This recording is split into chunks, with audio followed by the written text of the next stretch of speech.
The winter that changed everything did not begin with a disaster. It began with confidence. In the mountain valleys of the American frontier, men believed they understood cold. They believed winter was a force you fought with fire. The colder it got, the more wood you burned. That idea shaped every cabin, every fireplace, every survival habit carried west from the eastern states. And it worked until it didn't. When temperatures dropped past what people were used to, that logic collapsed. Fires burned day and night. Axes never stopped swinging. Men spent more time cutting wood than trapping, building, or resting. Cabins stayed barely livable. Frost crept across interior walls. Water froze inside. Sleep became shallow and dangerous. This was not rare. It was normal frontier winter survival. But one season exposed a quiet truth. No one wanted to face fire alone was failing. The problem wasn't weak men or poor effort. It was the assumption itself. Frontier cabins were built around the idea that heat must constantly be created, constantly fed, constantly defended. Miss the fire for a few hours and the cold took everything back. That made survival fragile. Extreme cold does not forgive mistakes. It punishes systems that require constant attention. And frontier life was already stretched thin by exhaustion, isolation, and limited daylight. Any system that demanded non-stop labor was a long-term failure, even if people didn't admit it yet. This winter exposed the lie that more fire always meant more warmth. Some cabins burned through entire woodpiles before January. Others lost family members when fuel ran out. The fire had become a dependency, not a solution. And the colder it got, the more obvious that dependency became. What few understood at the time was this: the real enemy was not cold, it was inefficiency. Cold was constant, predictable, relentless. But fire was unstable, temporary, labor-intensive. Frontier survival required systems that worked with the environment, not against it. That winter forced a hard question that frontier men rarely asked. What if staying warm wasn't about burning more wood, but about using heat better? The answer would not come from books or cities. It would come from observation failure and a willingness to question what everyone else believed was obvious. And that is where this story truly begins. The man at the center of this story did not arrive in the mountains unprepared. He was not reckless. He was not ignorant. He was exactly the kind of man frontier culture respected. He had come west with experience. Years of winter living back east. Time spent in timber camps and trapping lines. He knew how to build a cabin. He knew how to stack logs tight-packed, chinking deep, and lay a solid stone fireplace. He followed the methods everyone trusted. The methods passed from man to man like law. And he did everything right. His cabin was well built by the standards of the time. Thick logs, no visible gaps. A large hearth designed to throw heat forward into the room. He cut firewood early. He planned ahead. He worked hard. Still, his first mountain winter nearly killed him. He burned wood constantly, not a little more than expected, twice as much. 4, sometimes 5 cords a month. That meant endless labor, cutting in deep snow, hauling frozen logs, splitting with hands already cracked and numb. Every hour spent on firewood was an hour not spent trapping repairing gear or resting.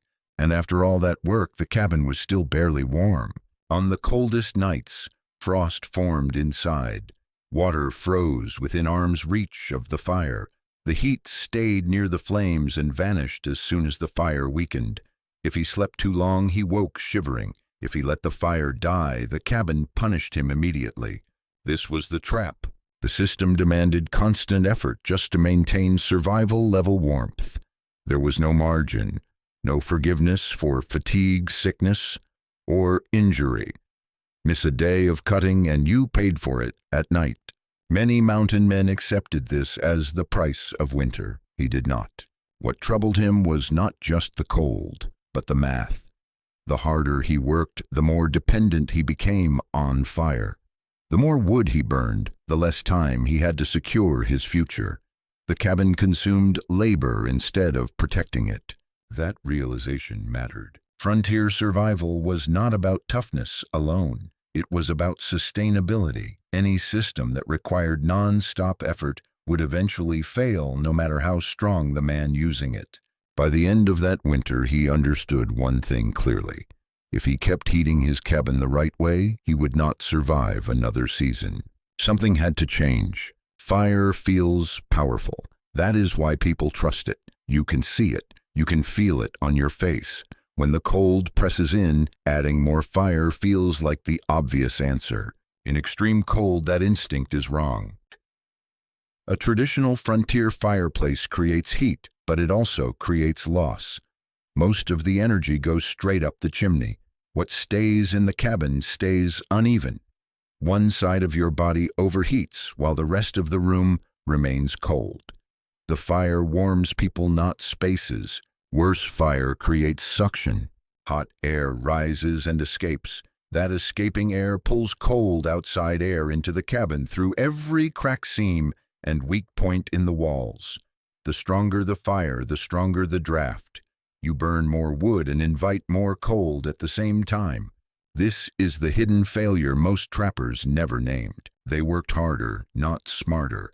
When the cabin felt cold, they fed the fire. When the fire roared, the cabin breathed in frozen air. The system fought itself. Heat in, cold in, heat out, repeat until exhaustion. Fire also demands attention. It needs feeding, watching, adjusting. Let it die and the cabin cools fast. In deep winter, that meant waking multiple times a night just to stay alive. Sleep became another resource the cold stole. Extreme cold exposes every weakness in this setup. Fireplaces heat air quickly but store almost nothing. Once the fire weakens, the heat disappears. The cabin has no memory of warmth. There is no buffer, no reserve. That is the core problem. Cold climates punish systems without storage. A frontier man could carry water in his head, but he stored meat for winter. He did not eat every meal the moment he caught it. Yet when it came to heat, most cabins relied on immediate consumption only. Fire made heat, it did not save it. This was not a flaw of the men. It was a flaw of the design. Fire alone was never meant to carry the full burden of winter survival. The solution was not a bigger fire or more wood. The solution was learning how to hold heat. Once that idea took root, everything else began to change. The breakthrough did not come from planning. It came from fatigue. Late in the winter, after weeks of overwork, he let the fire die overnight. Not by choice, but because his body finally demanded rest. By morning, the cabin was bitterly cold. The air stung his lungs. Frost coated the interior logs. But something felt off. A stone bench he had built near the hearth. A simple experiment, nothing more, was colder than the air itself. When he touched it, the cold bit deeper than expected. It was not just cold. It was holding cold. That should not have mattered. At the time, he did not even have words for why it mattered, but he noticed it. When he rebuilt the fire that morning, the change was immediate and strange. The stones did not warm slowly like they had before. They pulled heat fast, aggressively. Within an hour, the stone surface was hot enough that he could not keep his hand on it. Within 2 hours, the cabin felt warmer than it ever had, and the fire was already fading. That had never happened before. He had burned less wood, yet the heat lasted longer. The cabin stayed warm even after the flames dropped to coals. There was no rush to feed the fire, no panic when the flame weakened. Silence followed. The cabin did not creak and gasp the way it usually did when the fire died. The air felt stable, calm. The warmth came from the space itself, not just the hearth. That moment mattered. He did not understand the science. He did not name the principle. But he recognized a pattern. When the stone had been allowed to get extremely cold, it accepted heat faster and held it longer. Cold had changed the behavior of heat From that day forward, he stopped trying to keep the fire alive all night. Instead, he began letting the cabin cool on purpose. He allowed the stone to sink deep into the cold. Then he heated it quickly in the morning. Each time the result was the same: less wood, more warmth, longer comfort. What he had found was not a trick. It was a system waiting to be understood. And once seen, it could not be unseen. Most men thought of cold as the absence of heat. If something was cold, it meant heat was missing. The solution, therefore, was always to add more fire. That belief felt obvious. It felt true. It was also incomplete. What he began to understand without equations or formal terms was that cold had capacity. A stone that was already warm had little room left to accept more heat. A stone that was deeply cold had room for much more. Think of it like a dry sponge. A sponge already soaked with water cannot absorb much more. A dry sponge pulls water in fast. The colder the stone, the drier the sponge. That was the shift. Heat does not move evenly. It moves from hot to cold, and it moves faster when the difference is larger. A small temperature difference produces slow heat transfer. A large difference produces rapid transfer. When the stone was only slightly cool, the fire struggled to push heat into it. When the stone was deeply cold, the heat rushed in. This was not magic, it was behavior. He began to see that fire was not the main tool. Temperature difference was. Fire was just the trigger that activated the difference. Cold was not the enemy in that system. Cold was the setup. Once he stopped trying to block cold completely and instead allowed it to shape the process, the entire cabin behaved differently. The heat stopped acting like a fragile visitor and started acting like a stored resource. That realization changed how he viewed winter. Cold was no longer something to fight every minute. It became something to schedule, to manage, to use at the right time. This way of thinking matched frontier reality. Mountain men already worked with weather cycles, animal patterns, daylight, and terrain. They stored meat. They timed travel. They conserved energy. Heat, he realized, deserved the same treatment. Instead of asking, "How do I keep heat from escaping?" he asked a better question. "How do I give heat a place to stay?" The answer was not more fire. It was preparation done at night using the cold itself. Once that clicked, the cabin stopped being a liability and started becoming a system. Once the pattern was clear, he rebuilt with purpose. He stopped treating the fireplace as the center of heat and started treating stone as the center of the system. Fire would become a tool, not the solution. The cabin would no longer chase warmth hour by hour. It would store it. He tore out the old hearth and rebuilt the interior around a heavy stone core placed near the center of the cabin, not against an outer wall. That choice mattered. Heat lost to an exterior wall was heat wasted. Heat released inward stayed in the living space. This was not decoration, it was mass. Several tons of dense stone river rock and granite stacked tight. No mortar that would crack easily. No hollow gaps. The goal was weight contact and continuity. One solid body that could take heat and give it back slowly. But the real change was hidden. He created simple air channels running through the inner portion of the stone mass. Not complicated. No moving parts. Just passages that could be opened or closed with wooden plugs. These channels allowed outside air to pass through the heart of the stone when needed. At night, during the coldest hours, he opened them. The frigid air moved slowly through the core, pulling heat out of the stone. By morning, the inner mass was colder than anything else inside the cabin. Frost sometimes formed on the rock surface near the vents. Then he closed the channels. Only after the stone had been fully loaded with cold did he light the fire. Not a weak, all-day burn. A short, hot fire built directly against the stone. Flames touching rock. Heat driven inward fast. The difference was immediate and repeatable. The stone absorbed heat aggressively. The fire burned clean and fast. After 1 or 2 hours, the flames were allowed to die. The stones stayed hot. The cabin stayed warm. This was the cold-loaded hearth. It did not depend on constant fuel. It did not demand attention through the night. It worked best when the outside world was at its worst. He had turned winter into part of the mechanism, not by resisting it, but by letting it do its work first. Most men tried to survive winter 1 hour at a time. He stopped doing that. He began treating the night as preparation, not danger. The coldest hours, when others fed their fires and lost sleep, became the most important part of his system. Before going to bed, he opened the vents that ran through the stone core. Outside, air poured in brutally cold, far colder than anything inside the cabin. The temperature in the room dropped. You could feel it. Anyone watching would have thought he was making a mistake. He was not. That cold air stripped heat from the inner stone slowly and completely.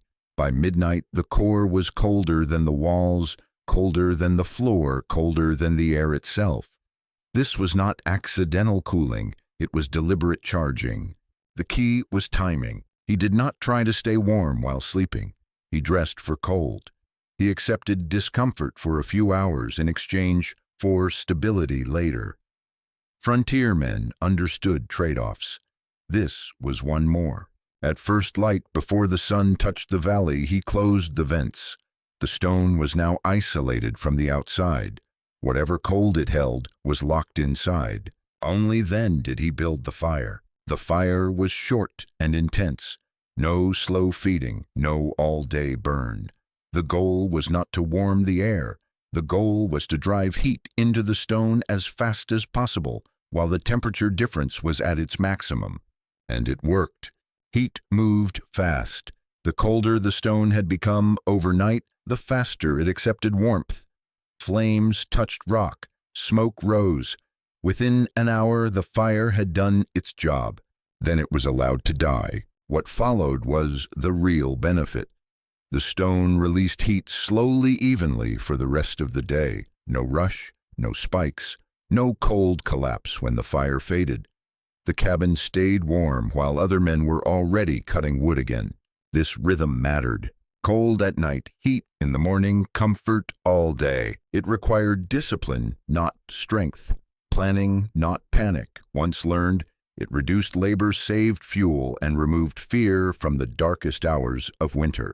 The night stopped being the enemy. It became the first step in staying warm. Most heating systems fail when conditions become extreme. This one did the opposite.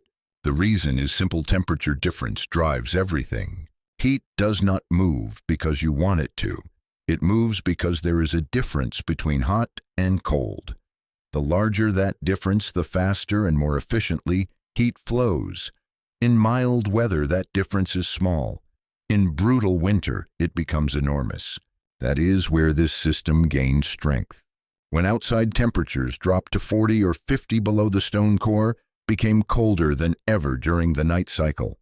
That meant it had more unused capacity when morning came, more room to accept heat, more potential. When the fire was lit, heat rushed into the stone, not slowly, not reluctantly. It moved fast because the difference between flame and frozen stone was extreme. That speed mattered. Fast heat transfer meant less heat escaped up the chimney. More of it went into storage. Cold made the fire more efficient. There was a second effect most men did not notice at first: air movement. As the outer layers of stone warmed and the inner core remained cold, air began to circulate naturally. Warm air rose along the stone surface. Cooler air was pulled downward through gaps and channels, brushed against warming stone, and returned to the room. No fans, no effort, no noise. The colder the core, the stronger this circulation became. Stronger circulation meant heat spread evenly throughout the cabin instead of pooling near the hearth. No hot corner, no cold floor, just steady warmth. This is why the system felt different. Traditional fireplaces produce sharp heat and sharp cold. This produced balance. The cabin warmed as a whole. The walls, floor tools, and furniture absorbed heat and stopped stealing it from the air. Extreme cold amplified every advantage. The worse the weather became, the more efficiently heat was stored.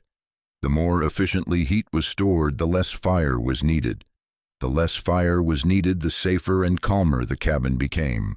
This was the opposite of everything frontier men expected. They assumed winter demanded more effort. This system demanded better timing. It rewarded understanding instead of exhaustion. That is why it thrived when others failed. Cold did not weaken it. Cold powered it. Frontier communities respected results, but they trusted tradition more. When something worked too well and could not be explained in familiar terms, suspicion followed. Other trappers noticed the difference. While they fed fires all night, his cabin stayed warm with barely glowing coals. While they cut wood constantly, he worked fewer hours and rested more. In winter, difference stands out, and difference invites questions. At first, the questions were practical. How much wood are you burning? What kind of stone did you use? Where did you learn this? His answers created a problem.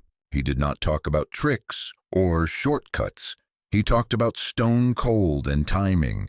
He explained that making the core colder made the cabin warmer later. To men who had spent their lives fighting cold, that sounded wrong. Not just confusing, wrong. Frontier culture valued experience over theory. If a thing could not be explained in plain cause and effect terms, it was treated as deception. People assumed there had to be a hidden fuel source, a concealed fire, or some kind of cheating. When no simple explanation appeared, the tone changed. Men began to fill in the gaps themselves. If the method could not be understood, then it must be concealed. If it was concealed, then it must be dangerous or dishonest. Frontier isolation amplifies fear. There are no experts to settle arguments. Rumors travel faster than facts. The accusation was not science-based. It was psychological. People did not reject the system because it failed. They rejected it because it challenged a belief that felt foundational, that cold and heat are opposites, and that warmth must be fought for continuously. Admitting otherwise meant admitting years of wasted labor. That is hard for any man to do. So the system was labeled unnatural. The man was labeled untrustworthy, not because he harmed anyone, but because he made survival look easier in a way others could not explain. This is a pattern repeated throughout frontier history. Innovation appears. It works. It spreads slowly, resisted by those invested in older methods. Only extreme conditions force re-evaluation. In mild winters, disbelief survives. In deadly winters, it does not. The mountains would soon provide that test. The winter that ended, the arguments did not care about opinions. It arrived hard and stayed. Temperatures dropped lower than most men had ever recorded, and stayed there for weeks. Nights reached levels where breath burned the lungs. Daylight offered no relief. Snow piled high enough to trap cabins in place. This was the kind of winter that stripped excuses away. Firewood disappeared fast. Cabins built for normal winters failed. Men burned furniture, fence posts, anything that would catch. Some ran out of fuel entirely. Others collapsed from exhaustion long before the cold finished the job. People died quietly. In that winter, the man with the stone core stopped being a curiosity and became a shelter. When neighbors ran out of wood or could not keep fires alive, they came to his cabin. At first, they expected to find some hidden advantage, extra fuel, a secret stove, a constant fire. They found none of it. They found a quiet hearth, warm stone, even air, no smoke-choked room, no roaring flames, just steady heat that did not fade when the fire went low. They watched the routine. They saw the vents opened on the coldest nights, letting brutal air move through the stone. They felt the cabin cool and wondered why he would allow it. Then they saw the morning fire, short, hot, controlled. They felt the stone warm and continue warming long after the flames died. They stayed through the night, and they did not freeze. That experience mattered more than any explanation. No argument could survive a night of shared warmth when others were dying in their cabins. Fear gave way to attention. Judgment gave way to observation. Men who had mocked the idea of using cold began copying the steps without needing to understand the theory. They opened vents, they heated stone, they watched the results. Frontier wisdom has always worked this way. Belief follows survival. That winter did not convince people because it proved someone right. It convinced them because it kept them alive. After that winter, the conversation changed. People stopped asking why it worked and started asking how to build it. Survival had settled the argument. Once a man stays alive through a winter that kills others, his methods get attention. But the knowledge did not spread through lectures or theory. It spread through hands-on work. He learned quickly that explanations came last. When he tried to talk about temperature differences or heat storage eyes glazed over, those words meant little to men who learned by doing. So he changed approach. He demonstrated first. He showed how the stone felt after a cold night. He let people touch it. He showed how quickly it heated when the fire was lit. He let them feel the warmth hours later, long after the flames were gone. Once a man felt that difference in his hands, the idea stopped sounding foolish. Then he helped them build. Cabins across the valley began adding stone cores. Some were rough, some were small. Others copied his layout closely. The designs varied, but the pattern stayed the same: central mass cold exposure at night, short hot fire in the morning. The knowledge moved the way frontier knowledge always moved, through neighbors, through shared labor, through winter necessity. Trappers carried the idea to other valleys. Loggers adapted it for camps that moved with the timber. Miners used it in high-altitude camps where hauling fuel was costly. No one called it a system. They called it that stone way or the cold hearth. No one cared what it was called. What mattered was that wood use dropped sharply. Men spent fewer days cutting fuel. Cabins stayed warmer with less effort. Nights became safer. Sleep returned. Over time, builders refined details: vent sizes, stone types, fire placement. But the core idea stayed intact. Cold first, heat second, storage always. This is how frontier innovation survives. Not as theory, not as invention credits, but as habits passed from one winter to the next. By the time outsiders noticed, the method was already old news to those who depended on it.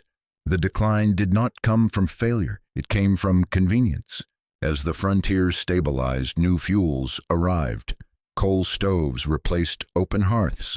Later came oil, then gas. Heat became something you bought instead of managed. You turned a knob. You added fuel. The system worked without thought. Compared to that, stone cores looked primitive. They required planning, timing, understanding the weather. They asked the user to participate. In a world moving toward ease, that kind of knowledge faded fast. Old cabins were remodeled. Stone masses were torn out to make space. Vents were sealed. The hearth became decoration instead of structure. The system that once saved lives was reduced to rubble without comment. No one wrote manuals about it. No patents were filed. Frontier men rarely recorded what they knew. They carried it in their hands and passed it on by example. When the need disappeared, so did the memory. This is how practical knowledge dies. Not because it is wrong, but because it becomes unnecessary for a time. By the early 20th century, few people remembered why some old cabins stayed warm longer than others.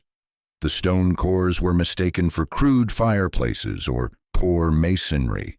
The logic behind them was lost. But physics does not forget. The same principles still applied. Heat still moved faster across large temperature differences. Stone still held warmth better than air. Convection still moved heat quietly through space. None of that changed. What changed was the relationship between people and winter. When fuel is delivered and systems are automated, inefficiency is hidden. The cost is paid elsewhere. In the frontier, inefficiency was immediate and personal. You felt it in your hands and lungs. That pressure created insight. Once it was gone, the insight faded. The knowledge did not disappear because it stopped working. It disappeared because people stopped needing to understand why things worked at all. For a long time, this knowledge stayed buried, not because it was outdated, but because modern systems made it invisible. Today, that is changing. Fuel costs rise. Power grids fail. Weather becomes less predictable. People move back toward off-grid cabins, remote homesteads, and seasonal living. When the lights go out, convenience disappears fast. What remains is physics, and physics has not changed. Modern builders talk about thermal mass, passive heating, and energy efficiency as if these are new ideas. They are not. Frontier men were using them when survival depended on it. They just used different words. The core problem is the same now as it was then. How do you stay warm without burning through resources? Modern heating systems create heat quickly, but waste much of it. They rely on constant input. When that input stops, comfort disappears almost immediately. Anyone who has lived through a winter blackout understands this. Stone does not stop working when the power fails. Thermal mass still stores heat. Temperature difference still drives heat flow. Convection still moves warmth quietly through a space. A cabin designed to work with these forces does not panic when conditions worsen. It becomes more stable. This is why architects and engineers are quietly rediscovering old ideas. Thick walls, central mass, night cooling, short heating cycles, long release periods. They call it passive design. Frontier men called it survival. The benefit is not just lower fuel use, it is resilience. A system that demands constant attention fails when people are tired, sick, or cut off. A system that stores energy forgives mistakes. It gives margin. That margin is what keeps people alive when conditions turn hostile. This is why the old stone hearth matters again, not as nostalgia, not as romance, but as proof that simple materials placed correctly and used with discipline can outperform complex systems when conditions are harsh. The frontier did not invent these ideas because it was clever. It invented them because it had no choice.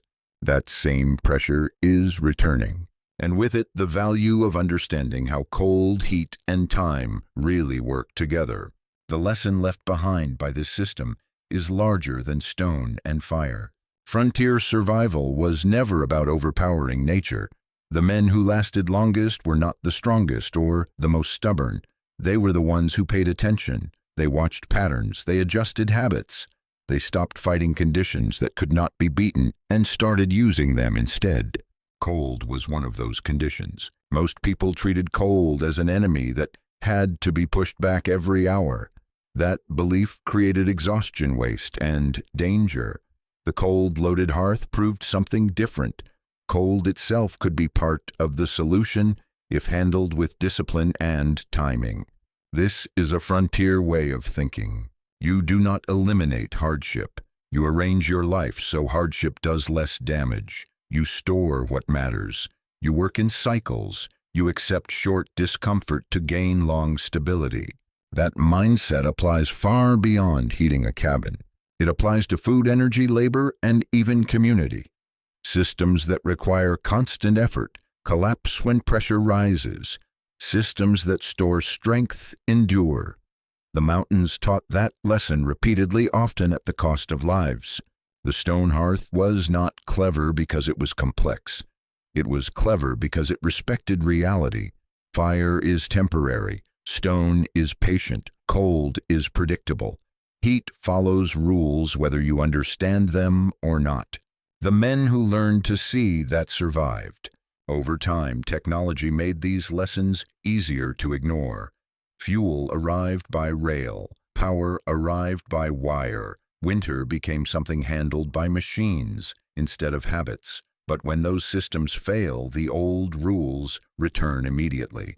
Cold does not care how modern you are. The frontier lesson is not about rejecting progress. It is about remembering fundamentals. Heat must be stored. Energy must be managed. Systems must forgive human limits. The cabin that grew warmer as the winter worsened was not magic. It was understanding applied under pressure. That understanding was earned through failure observation and the willingness to question what everyone else assumed was obvious. That is the real inheritance. Not the stones, not the vents, but the habit of looking at a problem and asking, what if the thing I'm fighting can be used instead? On the frontier, that question meant the difference between freezing and living. It still does.